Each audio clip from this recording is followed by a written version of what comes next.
Here we go again. No, not again. You've been fooled. How long have we been doing this? Once more unto the Again, until we're both dead.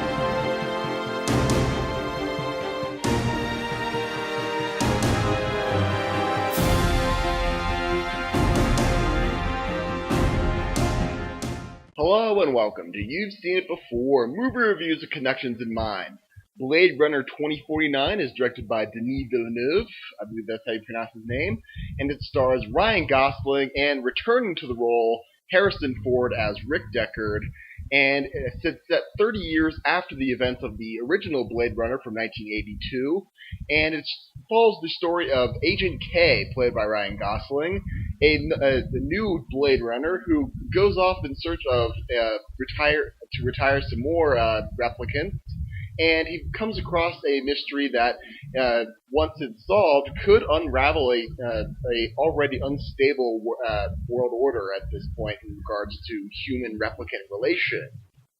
Now, we're going to do things a little differently this time around. Normally, at this point, I would say that this video will contain spoilers, and from this point on, that if you haven't seen it yet, you should come back later. But this time around, I feel like I should do something a little different in that I want to actually give you my review of this video first, and then we can get into the spoiler territory and analysis of where you've seen it before. I feel like this is definitely a movie that if you've seen the original Blade Runner, you'll get a lot out of it. But even if you haven't, you should definitely go see it. But it's something that you should not know too much about going into. So I'm gonna do a little bit of a spoiler-free review going into this, and then we'll get into spoiler discussion. So the question is, should you go see Blade Runner 2049? I would say absolutely. This is a gorgeous film. It is a very powerful film as well. There's a lot of discussion topics in this film, as there were with the first film. The first film dealt with questions about humanity itself and like what it actually means to be human. Like in the replicants, as defined in the Blade Runner universe, are given implanted memories and emotions, but they have a shortened lifespan.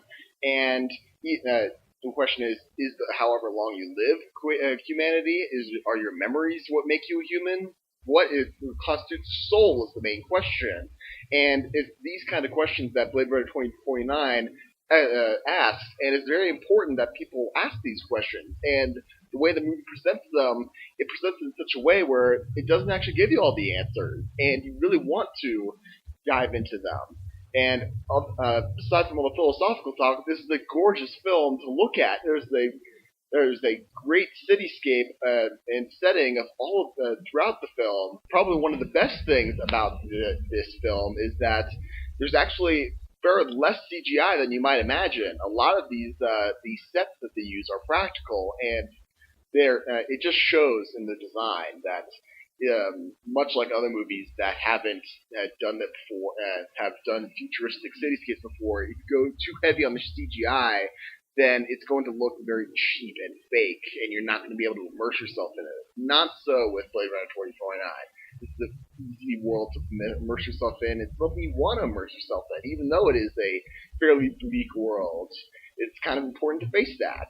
So negatives, though, I would say this is a very long film. You should brace for that, but also is at 2 hours and 43 minutes. You should definitely know what you're getting into before going into that. It doesn't feel that long for most of it, but near the end, I will say it did start to feel its length near the end. Maybe just because I went to a later showing, I don't know, but it does tend to feel a little long near the end. Also, the music is beautiful. It is very reminiscent of the original 1982 soundtrack by Vangelis. This time around it's with Hans Zimmer. But there are, depending on the theater you go to, there is some emotional swells that go into that. While most of the time it is very practical and it adds so much to the storyline, and it undercuts a lot of the emotions that do that.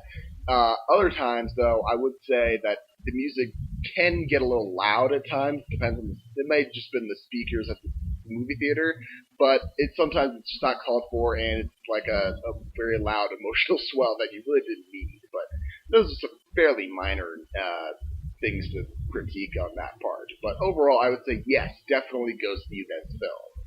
So there you have it. There's the main review of the of Blade Runner 2049. Now I will say this video review from now on will contain spoilers of Blade Runner 2049, as well as certain other films and films. There will be a full list in the description below. And if you have not seen Blade Runner 2049 yet, or any of the films listed below, and want to wait until you have, stop the video at this point, and then come back later. I've already got my spoiler-free review. I definitely recommend seeing that. But with these things in mind, though, let's begin. So as I said, Blade Runner 2049 asks some very powerful questions as to what it means to be human. Now, this is a very old and very common trope of science fiction writing. I believe the original novel that the original Blade Runner was loosely based on asked a lot of these similar questions, but you've seen it in other things as well. Some examples include The Island, I would say, where where Sean Bean's character in The Island is essentially the creator of this race of disposable humans at that point, and he's asking, and the question throughout that film is, well, what does it mean to be a soul? I mean, I created them from bags of goo, basically. They're less than human, or are they? I don't know. There's very interesting analogy that can be drawn between Sean Bean's character in The Island to Jared Leto's character in Blade Runner 2049. He is the new head of the company that replaced the Tyrell Corporation from the original film, and they're rebuilding replicants from that point, and he's obsessed with creating essentially a race of replicants that can self-propagate afterwards. Another film that also asks some of these questions would be I, Robot. Actually, that film also has machines in a world where they're getting more and more advanced, and some people aren't as comfortable with that, and it comes to a point where while it's not the main focus of iRobot, it does ask these questions of what does it mean to have a soul, and whether these things disqualify you from having genuine feelings towards a machine, and whether a machine can have genuine feelings.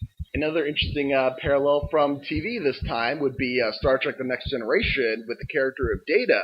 There are several episodes throughout the course of Next Generation where they ask the question of what it means to be human, and whether machines have essentially rights at that point. Probably the most famous of these episodes involving Data would be The Measure of a Man, in which Data is put on trial for whether or not he is person or property, and they ask all these questions of what does it mean to be self-aware, intelligent, and to have a soul, essentially. And they go on to say, it's like, I don't have these answers, but these sorts of props have been showing up all over the time. So if these are the questions that Blade Runner 2049 invokes in you, don't worry, we've been asking these questions for a very long time. Also, visually, this film shares a lot in common with Denis Villeneuve's previous film, Arrival, probably because both films have Roger Deakins as their cinematographer, but also due to the directorial style. Both of these films have a lot of long takes, have very wide vista shots, especially the scene I would draw a comparison to is in Arrival when Amy Adams' character is heading toward the closest alien ship.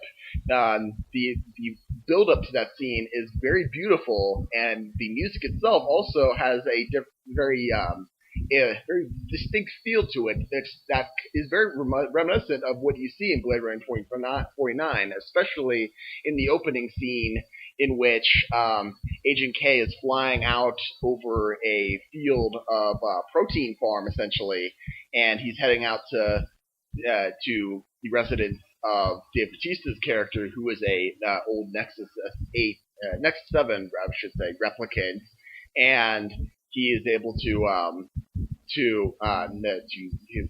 as he's flying out there, that establishing sequence of shots is very reminiscent to what you see in Arrival. And all throughout the film, both films, Blade Runner 2049 and Arrival, the establishing shots themselves are spectacular. Finally, an interesting side note on this is that once again, this is another film in which Harrison Ford is reprising a role that he portrayed 30 plus years ago, and it's set roughly the same amount of years after the events of the original film as the sequel. Blade Runner 2049 takes place, of course, 2049, and it's 30 years after the events of the original Blade Runner, which was set in 2019. And another film that does this is Star Wars Force Awakens, of course, with where Harrison Ford reprises his role as Han Solo, and it takes place 33 years after, I believe it was 33 years, after the events of Return of the Jedi, which was also, I believe, 1982 or 1983.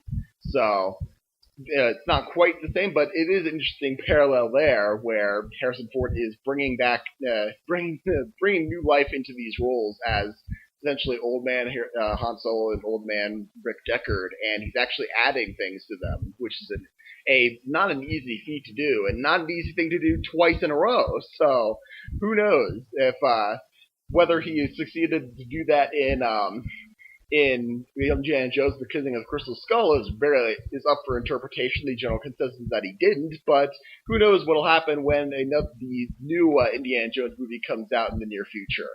There you have it. There's my analysis of where you've seen Blade Runner 2049 before. I hope you enjoyed this analysis. I hope that if you've gone this far, that you've actually seen the film and you can appreciate all the things that the film has to offer. And if you haven't seen this film, I hope I haven't given away too much, but please just go ahead and see this film. It is gorgeous. I believe as I'm filming this, I'm seeing that the weekend returns are not as good as people thought, and this I'm hoping it doesn't have to go through the same tortured gestation that its original film did, where it bombed at the box office, but it gained a cult following afterwards. I hope this gets more accepted by a wider audience this time around.